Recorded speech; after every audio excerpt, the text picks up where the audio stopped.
Welcome, ladies and gentlemen, at the Vancouver 2018 Future Technologies Conference. And we are going to play with toys in this interview, because my next guest is Katriina Heljakka.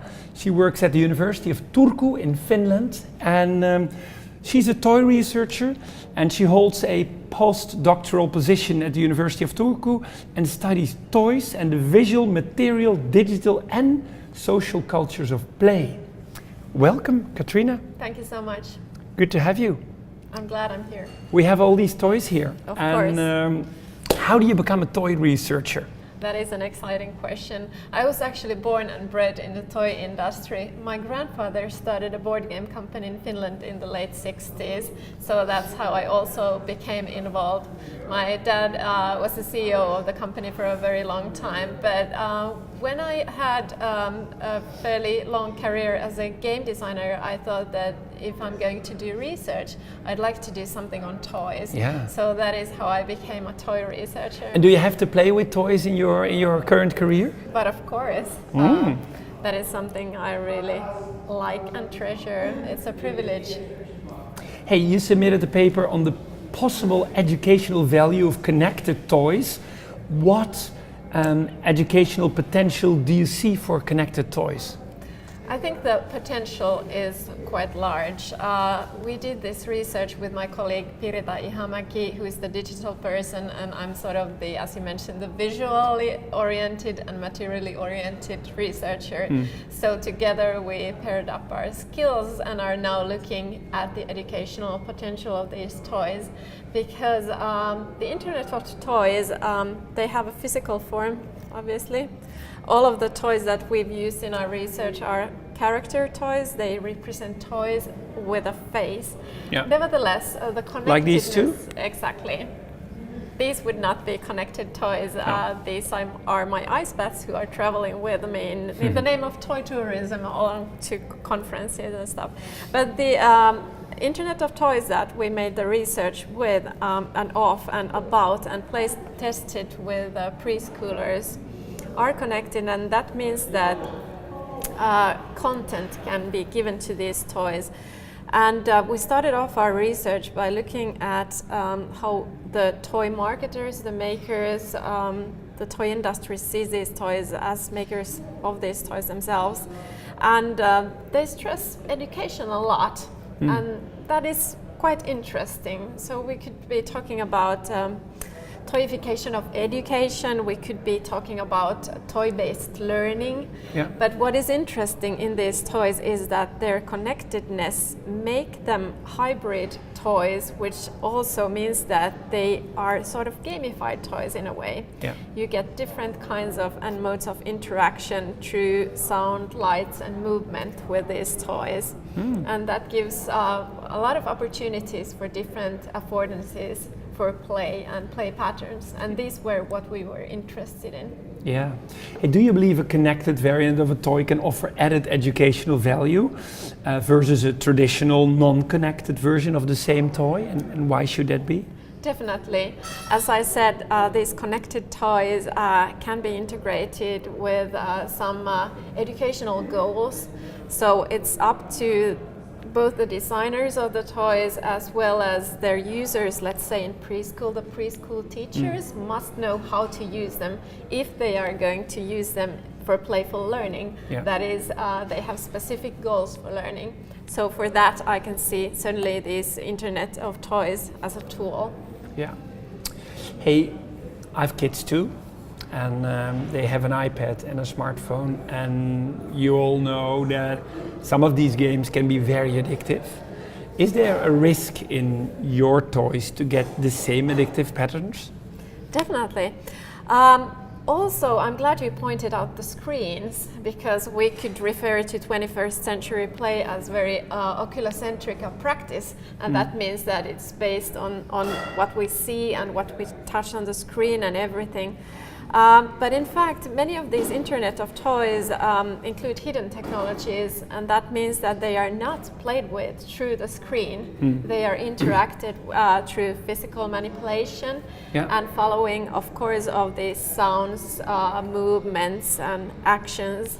So that gives technology a completely new toyified form and dimension. Yeah. Hey, and then when these toys are connected, could there be any privacy issues? Certainly. So this requires a toy literacy from the users, and most of all, since they are connected, they obviously need an internet connection and understanding of the parents who are providing this, or the teachers, or whoever is present, unless the child, of course, knows how to switch that on and operate it. And I will probably we can see a lot of this happening in the future. Kids are more digitally literate as we are. But in any case, yes, we should all be aware of the risks that come with connectedness. Yeah. However, I believe in the more positive features and possibilities, because think of a scenario where players of the same age interact through toys that function as devices that connect these, and those could be used also in the educational realm. So children could learn potentially globally with other players who are based elsewhere. And I see some fascinating possibilities in that, to share play. Another question. What differences did you find between the 3 toys that were play tested? What was the influence of the type of toy on its learning goal and on the educational results? And were all tested toys specially made for education? Yes. As said earlier, a lot of these Internet of Toys have, according to their makers, educational play value in themselves. They are integrated with this affordances for learning, and we play tested actually 4 toys altogether, which we all find to represent edutainment. One of them was Hatchimals, which is a purely entertaining toy, but the other 3 were Cognitoys Dino, then we had Wonder Workshop's Dash robots, and then we had Fisher-Price's Smart Toy Bear. So as you can see, they're all different toys. Although they are character toys, they are anthropomorphizable toys, which means that we think that they have emotions and they can be treated as toy friends and so on. But we found some interesting things in our play tests. The kids were really practical towards these toys and their uses, and then again they were also very creative and imaginative in thinking about play patterns for them. So for instance, the Cognitoys Dino, which has a lamp in it, so the kids said that that toy could be used as a lamp for tenting. So it has light, so they interpreted its use on a very practical level. However, some toys were connected with very imaginative play patterns, such as the imaginative play pattern of flying. And a little bit depending on the toy and its physical form, these play patterns were informed by the children. So Dash is a robot especially suited for coding purposes, and that is something that also comes strongly across in the marketing materials, so that obviously functions as such.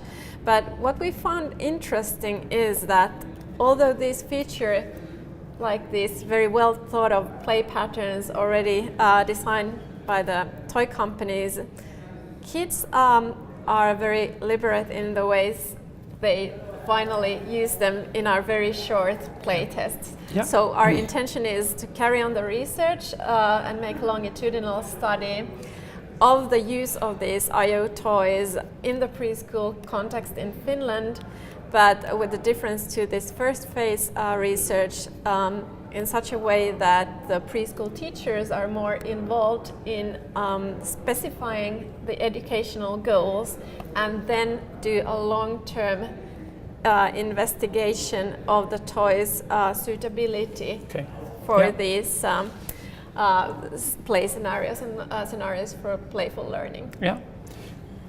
2 final questions, short answers please. What would be the next step in your research on the educational potential of connected toys? This is exactly what I just mentioned. So we will make this longitudinal study to see how they really work. These toys are not necessarily all around Europe yet, and there are some legislative issues around the toys, so they are not even permitted as such in all markets. Then they also operate a lot through language, and these are questions that we need to consider when we think about play and testing the toys and using them in the educational realm. So there are a lot of questions to answer still, and the whole area of IO toys fascinates us. Yeah. Final question. Yes. What do you think the future of toys will look like? Amazing, wonderful question. Wow. Thank you for asking me. First of all, I think that there's an ongoing toyification in the world. So not only toys are interesting, but how toys are influencing other areas of design. So we could say that technology is being toyified. I think the toy industry is being integrated with the industry of games a lot. So there's a possibility of seeing those industries as the industries of play. And then finally, I would like to point out to what I have seen in my own research is that adults are becoming a major user group of toys. And that is actually something that I addressed in my doctoral research. The adults' relationships and play with toys. Is that what says the thing says kidults? It says kidults here, so those would be adults who not necessarily always point to play when they are talking about their activities with toys. They call it hobbying or collecting, but it's play. And then the absolutely final point that I want to make is the one about transgenerational play. We can already see that generations are sharing play experiences and play knowledge about the same toys. So the future of toys looks promising. Different ages of people are playing with the same toys, enjoying being entertained and educated with those toys. Thank you so much, Katriina. Thank you. Well, ladies and gentlemen, thank you for watching. And if you like this video, go to the website of the Future Technologies Conference and you will find a lot of other good stuff over there. Together with these friends, I say bye-bye.